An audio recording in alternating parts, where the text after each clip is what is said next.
Good morning সবাইকে। তোমরা সবাই কেমন আছো? আশা করছি তোমরা সবাই ভীষণ ভালো আছো। রীতার সাজ সংসারের একটা নিউ ব্লগে তোমাদের সবাইকে ওয়েলকাম। তো দেখো, এখানে আমি সকাল সকাল ঘুম থেকে উঠে পড়েছি, উঠে ছাদে চলে এসেছি। হালকা হালকা রোদ উঠতে শুরু করেছে। এটা দেখো আমাদের নিম গাছ, নিম গাছে প্রচুর ফুল হয়েছে। আর এখানে আমি কিছু নিম পাতা পেরে নিচ্ছি। কি শক্ত ডালটা, ছিঁড়ছিলই না। এখানে আমি কেন নিম পাতা পাচ্ছি বলো তো? আমি নিম পাতার রস খাবো আজকে। কারণ আমাদের ওই কল্যাণীর বাড়িতে খুব একটা নিম পাতা পাওয়া যায় না, আর এখানে গাগনাপুরের বাড়িতে প্রচুর নিম পাতা আছে। তো যেহেতু আমাকে বাইরে বেরোতে হয়, স্কুলে যেতে হয়, প্রচুর পলিউশন, ধুলোতে আমার মুখে প্রচুর পিম্পলস বেরিয়ে যায় মাঝে মাঝে। আর নিম পাতার রস ভীষণ ভালো, এটা যদি মুখেও লাগানো যায় তাহলেও ভালো, আর এটা খেলে তো ভীষণ ভালো, পেটের পক্ষে ভীষণ ভালো। নিম পাতা নিয়ে নিয়েছি, এরপরে আমি চলে এলাম তুলসী পাতা নিতে। দেখো, কিছু তুলসী পাতা তুলে নিচ্ছি, কারণ আমার প্রচুর একটু ঠান্ডা লেগেছে। প্রচুর বলবো না, কারণ যা গরম পড়েছে আর এত কোল্ড ড্রিঙ্কস আইসক্রিম খাওয়া হচ্ছে যখন তখন, রাত 10টা 11টা 12টার সময়। তো খেতে খেতে আমার গলার অবস্থা কাহিল হয়ে গেছে, একটু কাশি হচ্ছিল। তো আমি ভাবলাম যে যখন বাড়িতে আছি তাহলে একটু নিম পাতার রস, পাতার রস খাই। এর সাথে আমি একটু দিয়ে দিলাম কাঁচা হলুদ। কাঁচা হলুদ লিভারের পক্ষে ভীষণ ভালো। এই রসটা আমি আর আমার শ্বশুরমশাই দুজনেই খাই, আর কেউ খায় না। যাই হোক, তো চলো এবার রসটা খাওয়া। দেখো আমার কত ড্রামা চলছে। কারণ এটা প্রচণ্ড তিতো, খেতে আমার একটুও ভালো লাগে না। আমার কেন, কারোরই ভালো লাগে না, কিন্তু তবুও খেতে হবে কষ্ট করে হেলথের জন্য। তো আমি ফিনিশ করে নিলাম। এরপরে আমি একটু গ্রিন টি করে নিয়েছিলাম, গ্রিন টি সাথে নিয়েছিলাম কফি বিস্কুট। তো এরপরে দেখো আমি চলে এসেছি জলখাবার বানাতে। গরমে প্রচণ্ড কিছুই খেতে ইচ্ছা করছে না কারো, সেই জন্যই আমি বানিয়েছিলাম জল রুটি। এটা খুব ইজি, সহজেই হয়ে যায়। জল দিয়ে আটাটা গুলে একটু নুন আর হালকা একটু চিনি দিয়ে দিলে ব্যাস রেডি। দেখো, চাটুতে একটু অয়েল ব্রাশ করে নিয়েছি, এরপরে এটা দিয়ে আমি হাতা দিয়ে একটু নেড়ে নিচ্ছি। ব্যাস নেড়ে দিয়ে দিলেই, উল্টে পাল্টে নিলেই রেডি হয়ে যায় আমাদের জল রুটি। আমার তো এই প্রসেসটা ভীষণ ইজি লাগে, আর এটা খেতে মামনি ভীষণ ভালোবাসে। তো সেই জন্য আমি সহজেই এটা বানিয়ে নিই। এরপরে দেখো, কাল তোমরা আগের ব্লগটাতে তো কুমোর পাড়া থেকে এই ভাঁড়গুলো আমি নিয়ে এসেছি। তো যেহেতু আমি কুলফি, মটকা কুলফি বানাবো, সেই জন্য এই জিনিসগুলো আমি একটু নিয়ে নিচ্ছি, ভালো করে একটু ধুয়ে নেব। কারণ যেহেতু প্রচুর ধুলোবালি থাকে, আর এগুলোতে জলের মধ্যে একটু সোক করে না নিলে, যখন এর মধ্যে মালাই ঢালবো প্রচুর মালাই এগুলো মানে টেনে নেবে। ওই জন্য আমি ভালো করে অনেকক্ষণ জলে ভিজিয়ে রেখে তারপরে এগুলো একটু শুকোতে দিলাম।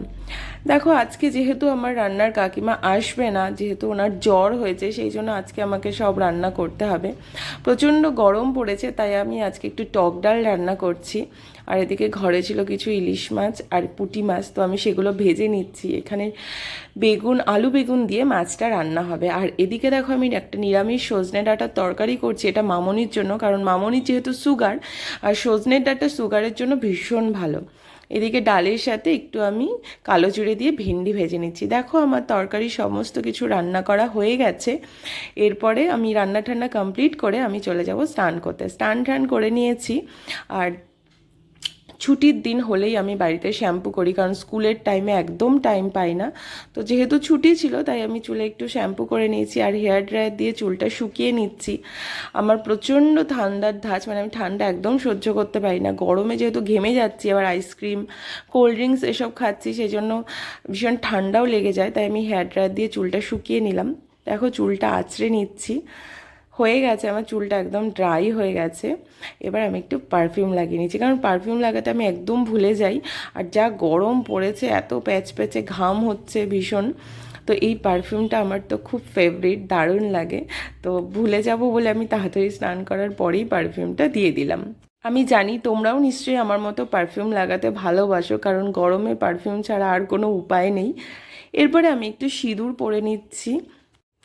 ছুটির দিন বাড়িতে থাকলে না কোন দিক দিয়ে যে টাইম চলে যায় সেটা বোঝাই যায় না, মানে একটার পর একটা চলতেই থাকে, একটুও রেস্ট পাওয়া যায় না। যেহেতু আজকে আবার কাকিমা আসেনি, সেই জন্য আমার আরও প্রচণ্ড চাপ। তো গরমের জন্য আমি চুলটা একটু বেঁধে নিলাম, হালকা হালকা, মোটামুটি শুকিয়েই গেছে, হালকা ভেজা আছে। এদিকে দেখো, আমি অরূপের জন্য খাবার রেডি করে নিয়েছি। আর এই দেখে দেখো, মাছের লেজটা চিড়ে গেছে। তো খাবার সময় আমি মোচার বড়াটা দিয়ে দিলাম। গরম গরম মোচার বড়া করেছিলাম, আগে থেকে করে রাখলে ঠান্ডা হয়ে যায়, ওটা একদম খেতে ভালো লাগে না। আমিও খেতে বসে গেছি। খাওয়া দাওয়ার পরেই দেখো আমি কুলফি বানিয়ে নিয়েছি, কারণ একটা দিনই আমার ছুটি আর আমি টাইম পাবো না, সেই জন্য আমি একটুও টাইম ওয়েস্ট করলাম না। এখানে গরুর দুধ ভালো করে জাল দিয়ে তারপরে তার মধ্যে না আজকে বলবো না, কারণ এই রেসিপিটা মানে কুলফির রেসিপিটা আমি পরের ব্লগে দেব, তোমরা দেখে নিও কিভাবে আমি বানিয়েছি, তাহলে তোমরাও সেভাবে বাড়িতে বানিয়ে নিতে পারবে। এটা খুব দারুণ টেস্টি হয়। আর আমি যেহেতু এখানে থাকি না, তো আমি সেই জন্য আইসক্রিমটা বানিয়ে রেখে যাচ্ছি, দুপুরবেলা সবাই একটু গরমে খেতে পারবে, কারণ দুপুরবেলা বাইরে আইসক্রিম আনতে একদম যেতেও ইচ্ছে করে না, আর গরমে আইসক্রিম আনতে আনতে গলেও যাবে। তো দেখো সব মালাইগুলো আমি এর মধ্যে ঢেলে দিয়েছি, এরপর আমি এগুলোকে বন্ধ করে দিচ্ছি। তারপরে তুমি ফ্রিজে রেখে দিতে হবে, মোটামুটি সারা রাত রেখে দিলে বেশি ভালো হয় যদি টাইম না থাকে। যেহেতু আমার টাইম নেই, তাই আমি দুপুরবেলা এটা বানিয়ে নিলাম। মোটামুটি 7-8 ঘন্টা বা 6-7 ঘন্টা রাখলেও হয়ে যাবে। রাত্রে এটা আমি সবাইকে দেব। তো দুপুরে আমি এটা বানিয়ে নিলাম। এরপরে দেখো প্রায় বিকেল সন্ধে প্রায় হয়ে এসেছে, তো আমি আর আমার হাজব্যান্ড এখানে বেরিয়ে পড়েছি, একটু বাজারে যাচ্ছি, কিছু কেনাকাটার ছিল। মোটামুটি জামা কাপড় কিছু কেনার নেই, কারণ পয়লা বৈশাখ যা যা অকেশন ছিল চলে গেছে, প্রচুর কেনাও হয়েছে। তো ঘরের কিছু দরকারি টুকিটাকি জিনিস কেনার ছিল, সেগুলো কিনতেই যাচ্ছি। রয়েছে বলে মার্কেটটাও দেখো ভীষণ ফাঁকা।